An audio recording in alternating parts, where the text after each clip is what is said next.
1. Sebuah drum besi dapat mengapung di dalam air disebabkan oleh A. Massa jenis seluruh drum lebih kecil daripada massa jenis air. B. Massa jenis seluruh drum lebih besar daripada massa jenis air. C. Massa jenis bahan pembuat drum lebih kecil daripada massa jenis air. D. Massa jenis bahan pembuat drum lebih besar daripada massa jenis air.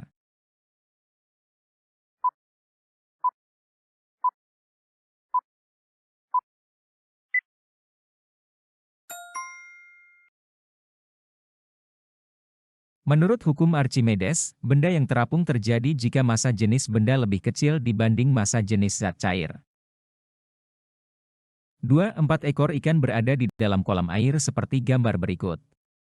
Urutan besar tekanan yang dialami keempat ikan dari tekanan besar ke tekanan kecil adalah A. Ikan 1, ikan 2, ikan 3, ikan 4, B. Ikan 1, ikan 3, ikan 2, ikan 4, C. Ikan 4, ikan 2, ikan 3, ikan 1, D. Ikan 4, ikan 3, ikan 2, ikan 1.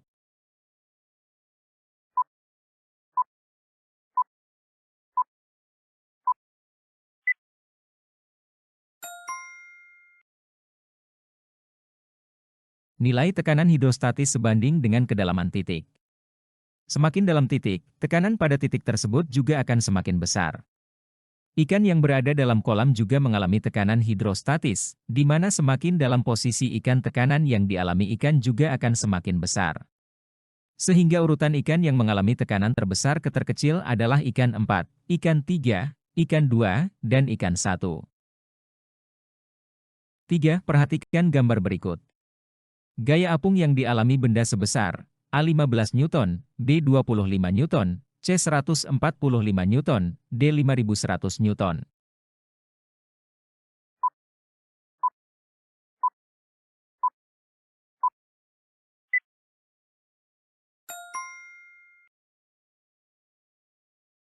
Diketahui, berat benda di udara 85 Newton, berat benda di dalam fluida 60 Newton, ditanyakan gaya apung.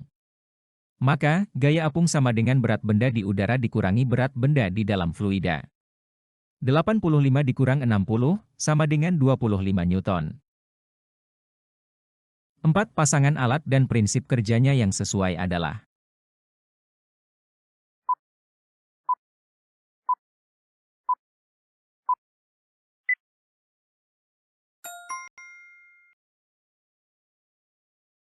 Hukum Pascal menyatakan bahwa, ketika tekanan diberikan pada sembarang bagian dari suatu zat cair dalam wadah tertutup, tekanan itu diteruskan ke segala arah. Alat yang menerapkan prinsip ini adalah dongkrak hidrolik dan tensimeter. 5. Berapakah tekanan hidrostatis yang diterima benda yang berada di dalam air sedalam 350 cm, jika massa jenis air 1 kg per meter kubik, dan besar gravitasi 10 Newton per kilo, A. 3,5 Newton per meter persegi, B. 35 Newton per meter persegi, C. 350 Newton per meter persegi, D. 3.500 Newton per meter persegi.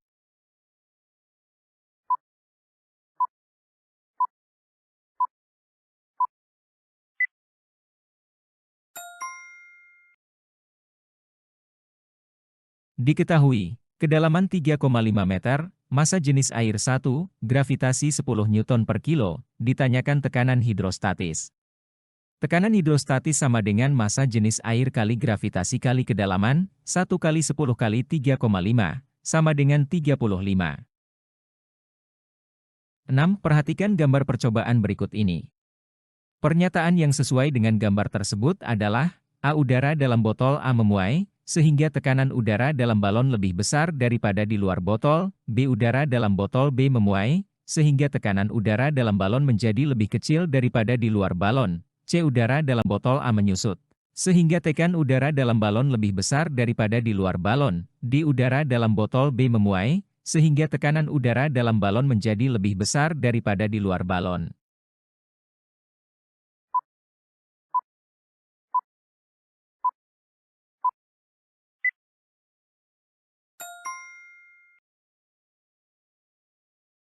Jika sebuah zat dipanaskan umumnya akan mengalami pemuaian. Sebaliknya, jika benda didinginkan maka tidak akan mengembang. Pada gambar percobaan tersebut, saat botol berada pada wadah berisi air dingin balon tersebut tidak membesar. Namun, ketika balon ditempatkan pada wadah berisi air panas, balon tersebut mengembang. Hal ini terjadi karena adanya perpindahan kalor yang terjadi secara konduksi dari air ke botol. Karena balon tersebut menempel pada leher botol, maka balon akan dipanaskan oleh botol sehingga balon akan mengembang. Lain halnya ketika balon berada pada wadah yang berisi air dingin, tidak ada perpindahan kalor, sehingga balon tersebut tidak mengembang. 7. Pada tumbuhan, air dari akar dapat naik sampai ke daun disebabkan oleh daya kapilaritas batang. Pernyataan yang benar terkait peristiwa tersebut adalah A. Di dalam sel-sel akar terjadi peristiwa osmosis sehingga menyebabkan daya kapilaritas batang meningkat. B. Jaringan silem memiliki diameter yang sangat kecil sehingga memiliki tekanan yang besar untuk menaikkan air ke daun. C. Jaringan floem memiliki diameter yang sangat kecil sehingga memiliki tekanan yang besar untuk menaikkan air ke daun. D. Air dari dalam tanah dapat naik karena daya isap daun yang rendah sehingga tekanan osmosis dalam sel meningkat.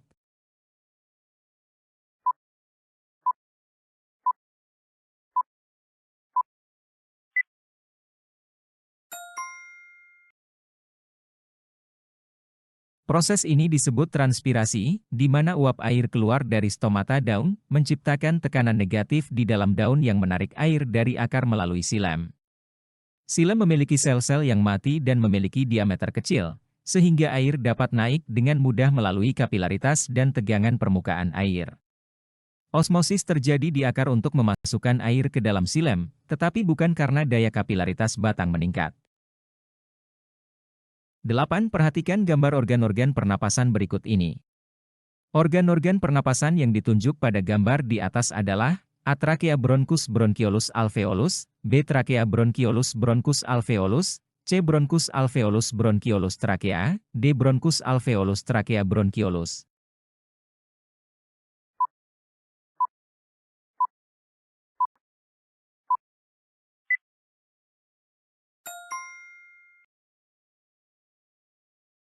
Organ pernapasan di atas adalah 1. Bronkus, 2. Alveolus, 3. Trakea, 4. Bronkiolus.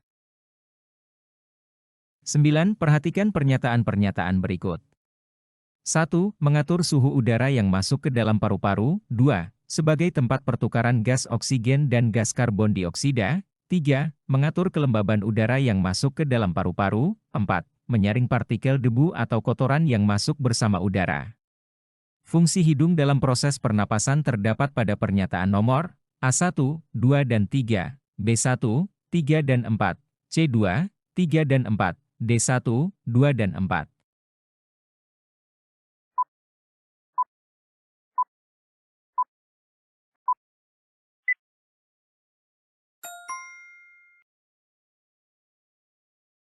Pernapasan adalah kegiatan mengambil udara, inspirasi, dan mengeluarkan udara, ekspirasi, melalui alat-alat pernapasan. Fungsi dari hidung dalam proses pernapasan terdapat pada pernyataan nomor 1, 3 dan 4. 10 berikut ini merupakan aktivitas yang menyebabkan terjadinya inspirasi adalah A. Relaksasinya otot-otot antar tulang rusuk dan relaksasinya diafragma, B. Relaksasinya otot-otot antar tulang rusuk dan berkontraksinya diafragma, C. Berkontraksinya otot-otot antar tulang rusuk dan relaksasinya diafragma, D. Berkontraksinya otot-otot antar tulang rusuk dan berkontraksinya diafragma.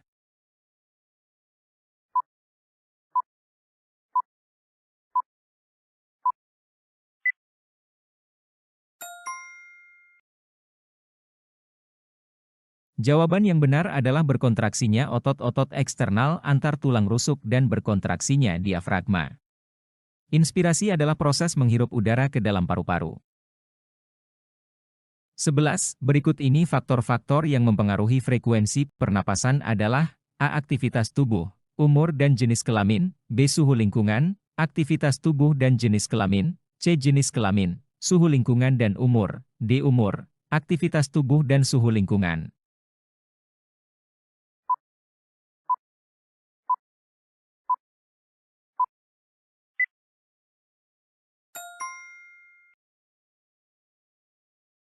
Pernapasan adalah proses pertukaran gas udara antara makhluk hidup dengan lingkungannya. Frekuensi pernapasan seseorang dipengaruhi beberapa faktor, yaitu Satu jenis kelamin, laki-laki memiliki laju pernapasan yang lebih tinggi daripada laju pernapasan perempuan. Hal ini dikarenakan paru-paru laki-laki lebih besar daripada perempuan. Dua, umur. Semakin muda maka frekuensi pernapasannya semakin cepat. Tiga, aktivitas tubuh. Semakin berat aktivitas seseorang, maka semakin cepat frekuensi pernapasannya. 12. Oksigen yang dihisap pada saat bernapas dan masuk ke dalam tubuh akan digunakan untuk proses A. Difusi, B. Osmosis, C. Ekskresi, D. Respirasi.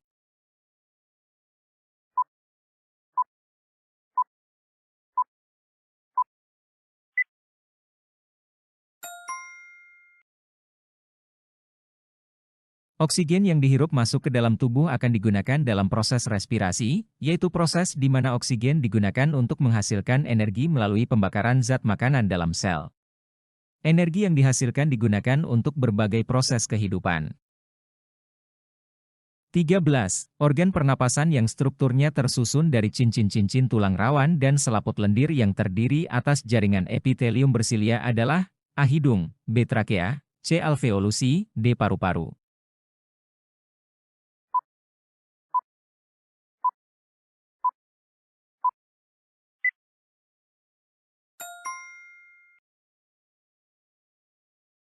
Trakea adalah saluran udara yang menghubungkan laring, kerongkongan, dengan bronkus, cabang utama yang masuk ke paru-paru. Strukturnya terdiri dari cincin-cincin tulang rawan yang memberikan kekuatan dan elastisitas, serta dilapisi oleh selaput lendir yang memiliki jaringan epitelium bersilia. 14. Paru-paru seorang pasien setelah dianalisis ternyata ditemukan bakteri Mycobacterium tuberculosis. Pasien tersebut terserang penyakit A. TBC, B. Kanker paru-paru, C. Pneumonia, D. Asma.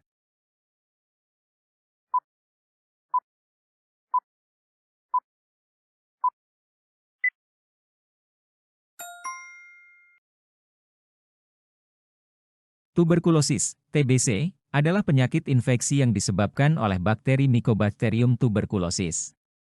Bakteri ini biasanya menyerang paru-paru, tetapi juga dapat menyerang bagian tubuh lainnya seperti ginjal, tulang, atau otak. Penyakit ini dapat menular melalui udara ketika penderita TBC batuk atau bersin. 15. Cairan empedu yang dibuat di hati merupakan A. Hasil perombakan leukosit, B. Hasil perombakan eritrosit, C. Hasil perombakan trombosit, D. Sisa penyaringan darah.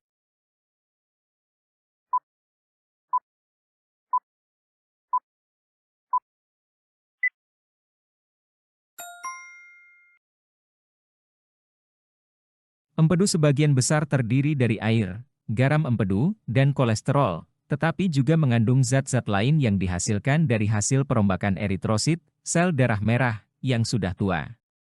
Sel darah merah yang sudah tua dihancurkan di dalam limpa dan hati, dan komponen-komponen tersebut, termasuk pigmen empedu bilirubin, kemudian diolah menjadi empedu. 16. Perhatikan gambar di bawah ini, tempat untuk menampung urin sebelum dikeluarkan dari tubuh ditunjukkan oleh nomor A1, B2, C3, D4.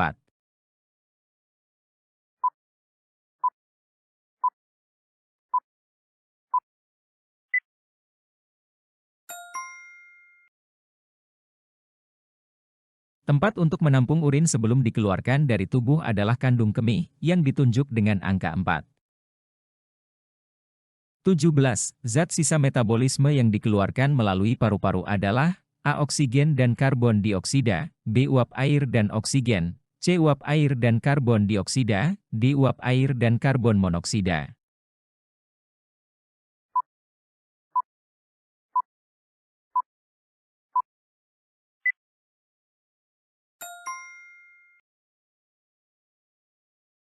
Paru-paru merupakan salah satu organ yang berperan penting dalam sistem ekskresi. Salah satu fungsi utamanya adalah mengeluarkan karbon dioksida, CO2, hasil dari metabolisme sel-sel tubuh. Selain CO2, paru-paru juga mengeluarkan uap air sebagai hasil dari proses pernapasan. 18. Perhatikan gambar struktur kulit berikut, bagian yang berfungsi membuat dan mengeluarkan keringat ditunjukkan oleh nomor A1, B2, C3, D4.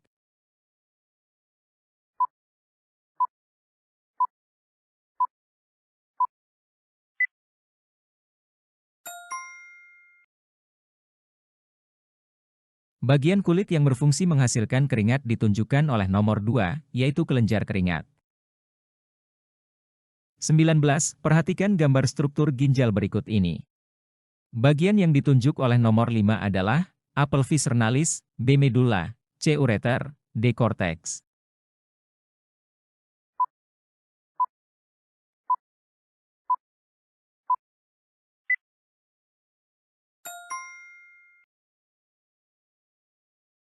Pelvis renalis adalah bagian ginjal yang berbentuk seperti corong yang berada di bagian dalam ginjal.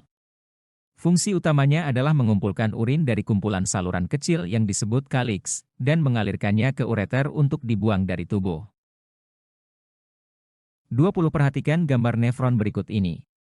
Bagian-bagian yang ditunjuk sekaligus dengan fungsinya yang benar adalah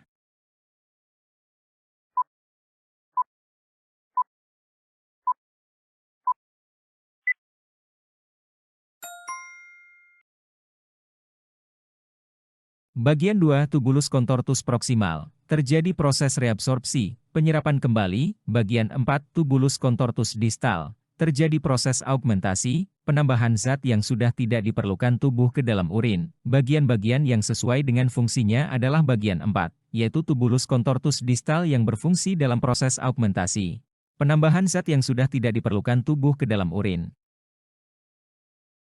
21. Salah satu tanda bahwa seseorang menderita diabetes mellitus adalah bila di dalam urinnya mengandung A. glukosa, B. hemoglobin, C. urea, D. amonia.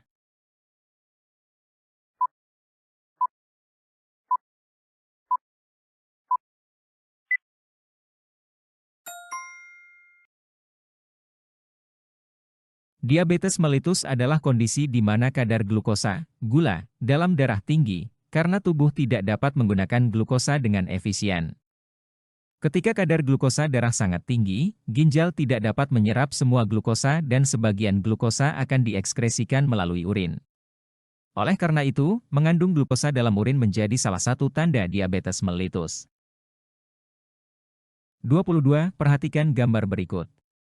Bagian telinga yang berfungsi untuk menangkap gelombang suara dan mengubahnya menjadi getaran ditunjukkan oleh nomor A1, B2, C3, D4.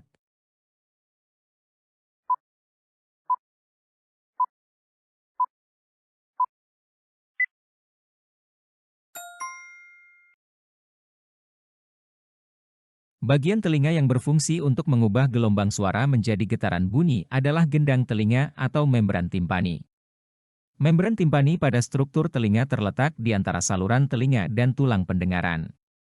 Membran timpani ditunjukkan oleh nomor 3. 23. Perbedaan yang mendasar antara gelombang transversal dan gelombang longitudinal adalah A. frekuensi dan arah rambatnya, B. amplitudo dan arah getarnya, C. arah rambat dan arah getarnya, D. amplitudo dan frekuensinya.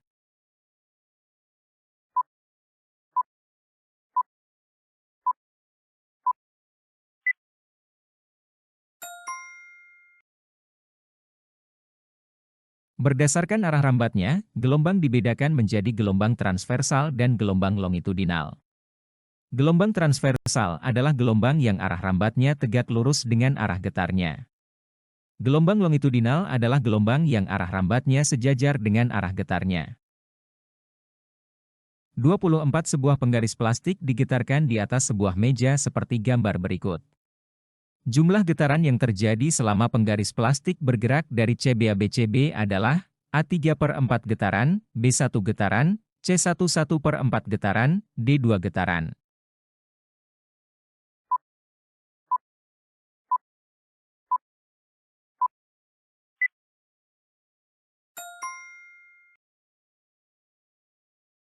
Untuk menentukan jumlah getaran yang terjadi, kita perlu memperhatikan pola pergerakan penggaris plastik dari posisi C ke posisi B ke posisi A kembali ke posisi B, dan kemudian kembali ke posisi C dan terakhir kembali ke posisi B. Dari C ke B merupakan setengah getaran, karena penggaris bergerak dari satu titik kembali ke titik semula. Dari B ke A merupakan setengah getaran lagi, dari A ke B merupakan setengah getaran lagi, dari B ke C merupakan setengah getaran lagi, dari C ke B merupakan setengah getaran lagi. Jadi, total getaran yang terjadi adalah 2 getaran. 25. Sebuah gelombang merambat dengan kecepatan 340 meter per sekon. Jika frekuensi gelombang adalah 40 Hz, panjang gelombang dari gelombang tersebut adalah A8,3 meter, B8,5 meter, C8,7 meter, D8,8 meter.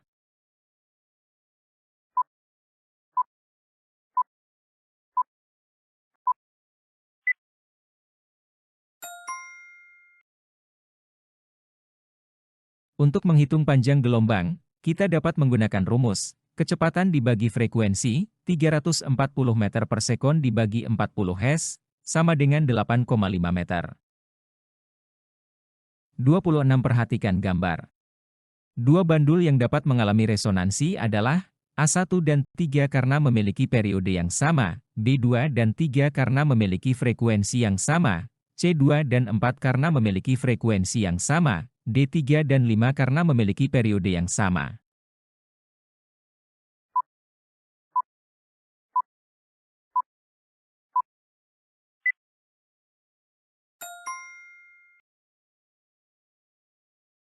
Resonansi dapat terjadi jika bandul bergetar dengan frekuensi yang sama. Frekuensi bandul dipengaruhi oleh panjang bandul. Bandul yang memiliki panjang yang sama akan bergetar dengan frekuensi yang sama. Sehingga bandul yang dapat mengalami resonansi adalah bandul 2 dan 4. 27. Efek pantulan bunyi yang dapat menyebabkan bunyi asli terganggu disebut A. Interferensi, B. Gema, C. Gaung, D. Resonansi.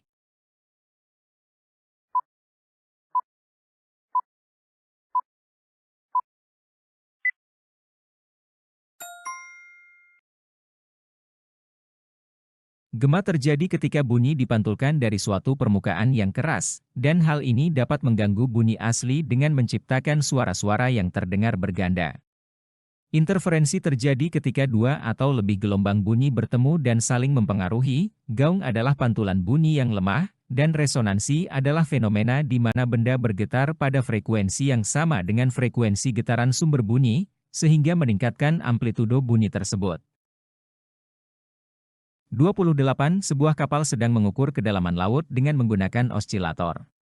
Sebuah bunyi dengan frekuensi tertentu dipancarkan melalui air laut dan pantulannya diterima kapal setelah 3 detik. Jika cepat rambat bunyi di air laut 1750 meter per sekon, maka dalamnya laut adalah A1167 m, B2625 m, C3500 m, D5250 m.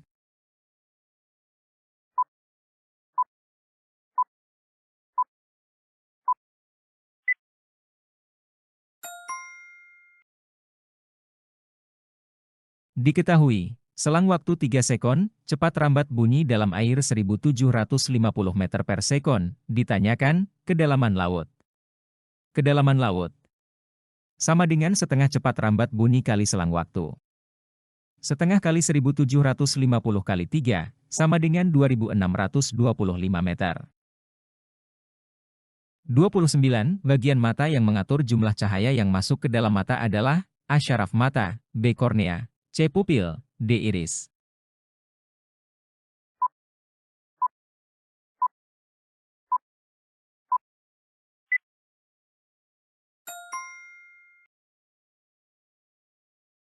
Bagian mata yang mengatur jumlah cahaya yang masuk ke dalam mata adalah iris. Iris adalah bagian yang berwarna pada mata yang berada di antara kornea dan lensa. Perhatikan gambar berikut ini. Kelainan yang diderita oleh mata pada gambar di atas adalah A. Miopi sehingga harus dibantu dengan kacamata plus, B. Hipermetropi sehingga harus dibantu dengan kacamata plus, C. Miopi sehingga harus dibantu dengan kacamata minus, D. Hipermetropi sehingga harus dibantu dengan kacamata plus.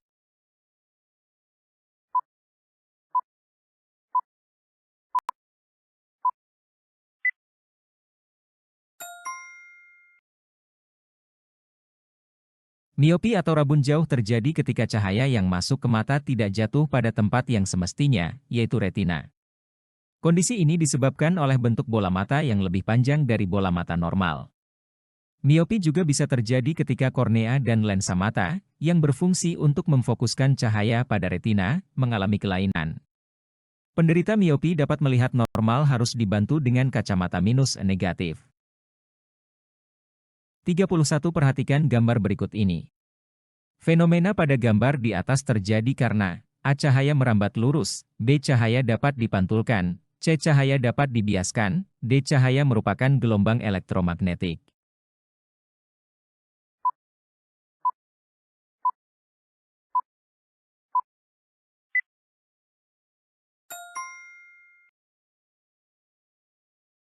Pembiasan cahaya adalah peristiwa pembelokan cahaya ketika cahaya mengenai bidang batas antara dua medium yang berbeda. Pembiasan cahaya mengakibatkan pensil dari atas air terlihat bengkok atau patah. 32. Berikut ini yang bukan sinar-sinar istimewa pada cermin cekung adalah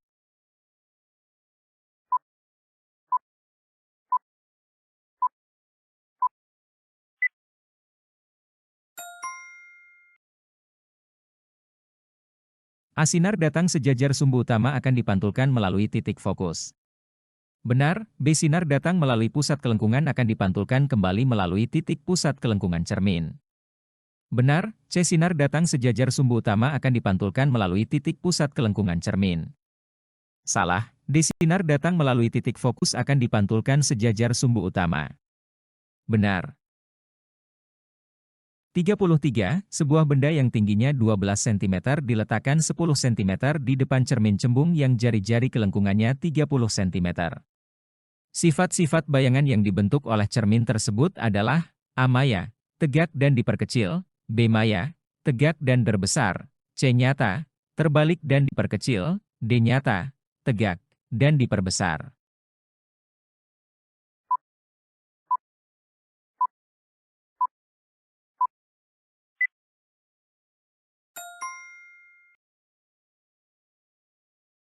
Fokus pada cermin cembung berada di belakang cermin, sehingga nilai fokus pada cermin cembung negatif, sehingga fokus f-15 cm.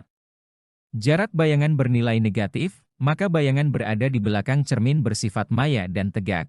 Nilai jarak bayangan lebih kecil daripada jarak benda, maka bayangan diperkecil. Sifat bayangan adalah maya, tegak dan diperkecil. 34. Sebuah mikroskop sedang digunakan oleh siswa. Jika siswa tersebut mengamati objek dengan lensa objektif yang pembesarannya 40 kali sedangkan pembesaran lensa okulernya 10 kali, maka pembesaran bayangan objek yang dilihat adalah A. 300 kali, B. 400 kali, C. 500 kali, D. 600 kali.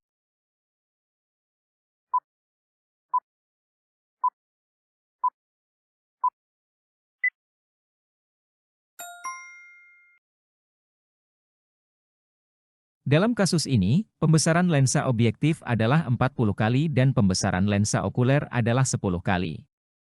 Substitusi nilai-nilai ini ke dalam rumus, pembesaran total, 40 kali 10 sama dengan 400.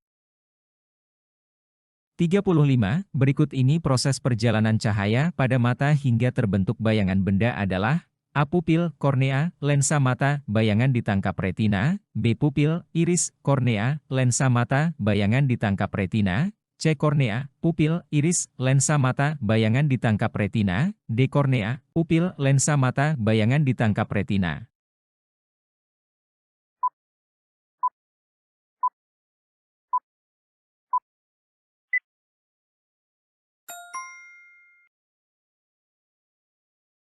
Proses perjalanan cahaya pada mata hingga terbentuk bayangan benda adalah sebagai berikut.